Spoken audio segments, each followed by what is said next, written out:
Diversity, equity, and inclusion, or DEI.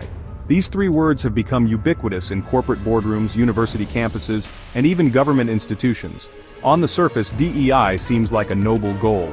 Who wouldn't want a more diverse, equitable, and inclusive society?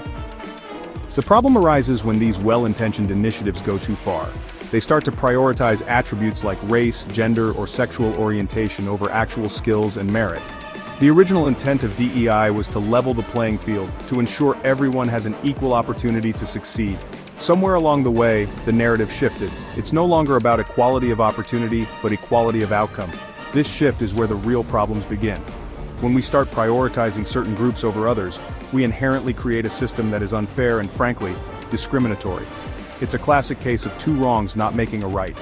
We shouldn't combat past discrimination by engaging in present discrimination. The focus should always be on meritocracy. The best person for the job, regardless of their background, should be the one who gets hired, promoted, or admitted. That's the only way to ensure true fairness and equality. Now let's be clear. No one is arguing that we should ignore the historical and systemic disadvantages faced by certain groups. But the solution is not to lower the bar or create quotas. That only breeds resentment and undermines the achievements of those the policies are supposed to help. Instead of focusing on immutable characteristics, we should focus on creating a society where everyone has an equal opportunity to develop their skills and talents.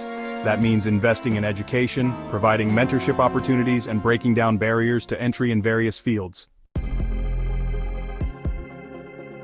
We've seen numerous examples of DEI initiatives gone awry, from companies lowering hiring standards to meet diversity quotas to universities implementing race-based admissions policies. The results are often the opposite of what was intended.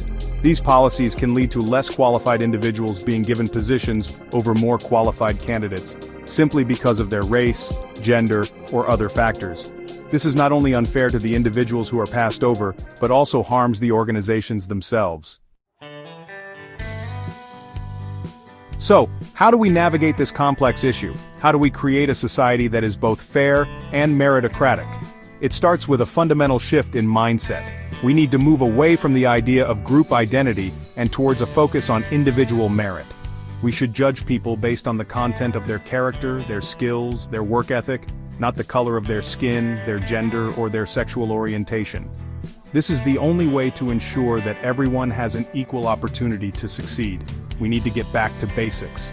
Let's focus on creating a level playing field where everyone has the chance to compete based on merit, not on arbitrary characteristics.